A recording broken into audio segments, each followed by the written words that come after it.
Hello, dear kids. How are you all? I hope you all are doing good and enjoying your winter break. I'm again back with the social science class. Already we have taken three classes of social science, and in social science, particularly, we are studying SPL, that is social and political life. I would request you all to take out your social science book and as well as your copy along with a pen, so that you can note down the important instructions or the content that you want to note in your copy. So take out your copy, social science book and a pen, and then we'll start the class. Okay, so I hope you all are ready. Okay, now I'm going to start today's session, that is chapter number 6, rural local government. In the last class we have already studied the meaning of rural local government. क्या होता है rural local government, ये हम पढ़ चुके हैं. आज का हमारा टॉपिक रहेगा जिला परिषद, right? And before starting today's class and topic, I would like to review the concepts, the topics that we have already studied. Right, so please pay attention, since the board is not available today with me, so I would recommend you to pay attention here on the screen that is being displayed. These are the topics that we have already covered. Local government has been classified into two parts. Number one is rural local government, and number two is urban local government. Everybody knows what is the meaning of rural and urban. Rural means related to village or town, and urban is related to city places. So rural local government has been divided into three levels: village level, block level and district level. Village level पे जो government work करती है उसको हम लोग बोलते हैं ग्राम सभा या ग्राम पंचायत. क्या बोलते हैं? ग्राम सभा या फिर gram panchayat. And at block level जो गवर्नमेंट वर्क करती है उसको हम बोलते हैं पंचायत समिति, या फिर इसको कभी कभी जनपद पंचायत भी बोलते हैं. एंड डिस्ट्रिक्ट लेवल पे जो वर्क करती है हमारी गवर्नमेंट उसको हम बोलते हैं जिला पंचायत, ठीक है, या फिर जिला परिषद. अब बात करते हैं कि अच्छा चलो ठीक है, आज का टॉपिक शुरू करने से पहले I would like to review, मतलब take a deep review of gram sabha, gram panchayat, panchayat samiti and zila parishad. तो I would like to define first of all gram sabha. Gram सभा की अगर डेफिनेशन की बात करें तो gram sabha is a village assembly of all the people living in a village who are 18 years of age और older. क्या समझ में आया? ग्राम सभा एक विलेज असेंबली होती है जिसमें कि 18 ईयर्स से अबव के लोग या फिर 18 ईयर्स को अटेन कर चुके हुए लोग का एक असेंबली बनाया जाता है, राइट. एंड जो हमारा ग्राम पंचायत होता है, ग्राम पंचायत दो वर्ड से मिलके बनता है. अगर हम देखें ग्राम एंड पंचायत, तो gram means village and panchayat जो होता है, अगर हम इसके डीप मीनिंग पे जाएं तो panchayat is a council of 5 people, जिनको हम क्या बोलते हैं? Panch. Panchayat is a council of 5 people, those are known as panch. And उनके पूरे काउंसिल को हम क्या बोल देंगे? ग्राम पंचायत. ओके, तो ये हो गया हमारा ग्राम सभा एंड ग्राम पंचायत. इसमें हमने ग्राम सभा और ग्राम पंचायत में इलेक्शन प्रोसीजर को समझ लिया था. We have also studied about functions, and now at block level we studied about panchayat samiti. तो the local government at the block level is known as panchayat samiti. जो ब्लॉक लेवल पे लोकल गवर्नमेंट वर्क करती है उसको हम पंचायत समिति बोलते हैं. ओके, सो पंचायत समिति के केस में also we have studied about composition, functions and the sources of funding etcetera. Now today we will start district level government, जिसको हम बोलते हैं जिला परिषद. अब देखो, मेन टॉपिक को शुरू करने से पहले एक डायग्राम के थ्रू इसको समझते हैं. लेट्स टेक एग्जाम्पल कि ये जो आउटर बाउंड्री है जहाँ पे स्केल का पॉइंट है, ये आपका डिस्ट्रिक्ट है, the bigger circle district, and उसके इनर सर्कल जो है वो ब्लॉक है एंड देन विलेज, राइट. तो at district level the type of government that is working is known as Zila Parishad, right. And at block level panchayat samiti, and at village level gram sabha and gram panchayat. I hope that these topics has been very clear to you. Now I would like to start today's topic, that is Jila Parishad. So again, before starting the topic, I would like to clear each and everything with the help of a diagram. So let's take example, this outer circle, the bigger circle is district, and हम सबको पता है हमारी district का name क्या है? Everyone knows, I hope. Right, we are living in Lakhimpur Kheri district. So let's take example कि ये लखीमपुर खीरी है. अब इसके अंदर ये जो है ना हमारा एक क्या है, ये ब्लॉक, ये जो बिगर circle inside this big circle, ये जो 3 बिगर सर्कल्स हैं, ये हमारा पूरा ब्लॉक है. This one where the scale points, this is the block 1, block 2 and block 3. Right, अब ब्लॉक के अंदर ये जो छोटे छोटे हैं, ये इनको क्या कहेंगे हम, ये जो डॉटेड एरिया मैंने बनाया जिसपे मैंने GP1 GP2 लिखा है, ये सब विलेज हैं, विलेजेस दैट. अब इसे समझिए क्या होता है. एक डिस्ट्रिक्ट के अंदर बहुत सारे ब्लॉक्स हो सकते हैं. मैंने लेट्स टेक एग्जांपल कि यहाँ पे 3 ब्लॉक्स को दिखाया है, एंड उस एक ब्लॉक के अंदर बहुत सारे विलेजेस हो सकते हैं. राइट, ये इतना समझ में आया. अब नेक्स्ट देखते हैं. तो जो डिस्ट्रिक्ट लेवल पे हमारा वर्क करेगा गवर्नमेंट, उसको जिला परिषद बोलेंगे. जो ब्लॉक लेवल पे वर्क करेगा वो पंचायत समिति है, एंड जो विलेज लेवल पे वर्क करेगा वो ग्राम पंचायत.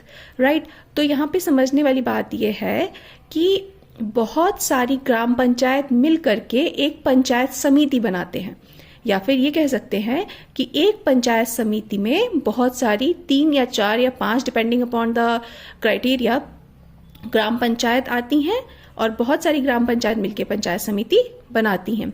इसी तरीके से so many like n number of block और n नंबर ऑफ पंचायत समिति टुगेदर फॉर्म्स द जिला परिषद. एक जिला परिषद के अंदर बहुत सारे पंचायत समिति आते हैं. I hope this diagram is very clear to you. Okay, so now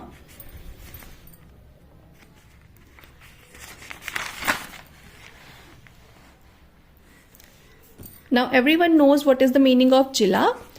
Jila is district, right? And it is made up of several blocks. As we have studied just now, that Jila is a district that is made up of several blocks, right? Okay, so now there are a few important points जो मैं जिला परिषद के बारे में I would like to tell you that जो जिला परिषद होता है, जो हमारा डिस्ट्रिक्ट लेवल गवर्नमेंट होता है, it is the highest level in the rural local government. जो हमारा पंचायती राज सिस्टम है या फिर रूरल लोकल गवर्नमेंट है, इसमें जो हाईएस्ट लेवल ऑफ गवर्नमेंट है वो हमारा जिला परिषद है. Okay, and one more very important point is there that Jila Parishad acts as a link between the village panchayat and the panchayat samiti and the state government. मतलब जो जिला परिषद होता है ये एक लिंक की तरह वर्क करता है बिटवीन 3 थिंग्स. कौन कौन सी चीज़ें? विलेज पंचायत के बीच में, पंचायत समिति के बीच में और स्टेट गवर्नमेंट के बीच में जिला परिषद एक लिंक की तरह वर्क करता है. Okay, now let's talk about the composition. Composition already we have discussed कि कॉम्पोजिशन का मतलब क्या होता है. कॉम्पोजिशन मतलब किन किन चीज़ों से मिलके बनती है कोई चीज़, राइट? तो जो जिला परिषद है उसको कॉम्पोजिशन क्या है बेसिकली. तो there are 3 main composition parts are there. Like number 1 is elected members, number 2 chief executive officer, that is CEO, and number 3 is reserved seats are there. So let's understand who are the elected members, who are the CEO, and what are the reserved seats, and किसके लिए होती हैं ये reserve seats, right? So number 1 is elected members. Elected members are chosen directly through direct elections, right? And उसी elected members के बीच से ये लोग प्रेसिडेंट, वाइस प्रेसिडेंट को भी इलेक्ट करते हैं. Okay, now next is CEO. This CEO जो होता है ना, ये वेरी इंपॉर्टेंट पोस्ट इन जिला परिषद, and it is directly appointed by the government. And few of the reserved seats are also there for scheduled tribes, scheduled caste, and 1/3 of the seats are reserved for women category. तो ये सब हमारा composition है किसका? जिला परिषद का. Okay, now let's move towards functions. अभी जिला परिषद पढ़ तो लिया, क्या होता है, कैसे वर्क करता है जिला परिषद, किस लेवल पे वर्क करता है. नाउ कॉम्पोजिशन को समझ लिया, क्या क्या इंपॉर्टेंट पॉइंट्स होते हैं. Now what are the functions of Zila Parishad. क्या फंक्शंस हैं, क्या काम करता है जिला परिषद की जो गवर्नमेंट होती है वो क्या काम करती है. तो actually it acts as a platform. Platform किसके लिए? पंचायत समिति के लिए. किस लिए? अपने आइडियाज़ को एक्सचेंज करने के लिए. क्या होता है कि it actually provides a platform for panchayat samitis to exchange ideas and learn from each other. तो पंचायत समिति के लिए एज अ प्लेटफॉर्म एक्ट करता है. Now it prepares development plans को प्रिपेयर भी करता है. कैसे प्रिपेयर करता है? एक्चुअली ये डिस्ट्रिक्ट लेवल पे काम होता है. तो डिस्ट्रिक्ट लेवल पे कौन कौन से प्लान्स को बनाया जाता है डिस्ट्रिक्ट को और इम्प्रूवमेंट की तरफ ले जाने के लिए, एजुकेशनल सेक्टर में, हेल्थ रिलेटेड सेक्टर्स में. And it also plans, implements and monitor the rural development schemes. अब कौन कौन सी हो सकती हैं वो रूरल डेवलपमेंट स्कीम्स? आपने कोई सुनी है जिला परिषद के लेवल पे रूरल डेवलपमेंट स्कीम आई हो गवर्नमेंट की तरफ से? Any one of you have heard? Okay, so now I am telling you because I am not able to hear you through this video. So मैं आपको बताती हूँ कुछ एक स्कीम्स, बाकी आप मुझे सर्च करके बताइएगा होमवर्क में.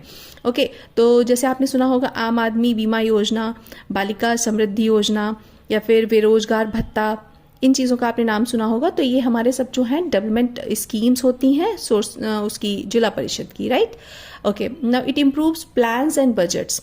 अब कैसे ये इम्प्रूव करता है प्लान्स को और बजट्स को? तो ये इतना सारा वर्क जो जिला परिषद डिस्ट्रिक्ट लेवल पे करता है, इसके लिए कुछ ना कुछ फाइनेंशियल प्लान्स को बनाया जाता है, बजट्स को प्रिपेयर किया जाता है, एंड कुछ एक फंड्स रिसीव करते हैं. अच्छा, फंड्स कौन प्रोवाइड करता होगा जिला परिषद को? सोच के देखिए ज़रा. फंड्स जो होते हैं जिला परिषद के पास आते हैं यूनियन गवर्नमेंट और either from state government. So funding has been provided by Zila Parishad from union government and state government. Okay, so now few more fundings are also there. जैसे कि टैक्सेस से ये लोग फंड्स रिसीव करते हैं, ग्रांट्स होते हैं जो कि यूनियन गवर्नमेंट और स्टेट गवर्नमेंट से मिलते हैं. तो ये हो गया हमारा फंडिंग ऑफ जिला परिषद. Now, one more topic is there in your book. If you see, I think page number 100 or 101, something page is there. In that one topic is given role of citizens in local government. Now, we have studied about local government. Now we are going to study कि what is the role of citizens in local government. Local government को चलाने में citizen यानी कि हम आम नागरिक का क्या रोल है? तो first of all we should be aware of problems. अब हम अगर क्रिटिसाइज करते रहें कि government is not working, government should work like this, government should work like that, but we are not aware of the problems in of our locality. तो सबसे पहला point है कि हमें हमारी प्रॉब्लम्स से अवेयर होना चाहिए. Number 2 is participate in elections. अब हमें प्रॉब्लम्स तो पता है but we are not participating in the election. इसके 2 कारण हो सकते हैं कि या तो आप इंटरेस्टेड नहीं है या फिर आप 18 ईयर्स की एज को अटेन नहीं कर सकते हैं. तो everyone knows that the person who has attained the age of 18 years must participate in elections. Number 3 is ensure accountability. इससे क्या समझते हैं कि we must propose solutions to local governing authorities and उनके लिए उनको accountable भी होना चाहिए. Solving local problems को solve करने के लिए accountability होनी चाहिए, right? Now number 4 is be solution oriented. We must find out if people in neighboring areas faced similar problem and how they solved those. Be solution oriented का मतलब हुआ कि हमें हमेशा solution को achieve करने के लिए work करना चाहिए, right? So now these are the topics which were important to be covered in जिला परिषद. अब next topic जो हमारा होगा वो होगा rural administration से related. That means tomorrow we will be doing that class, and till today I'll be sending you one worksheet along with this video. So I just hope you should be keep doing that work and keep learning. Thank you.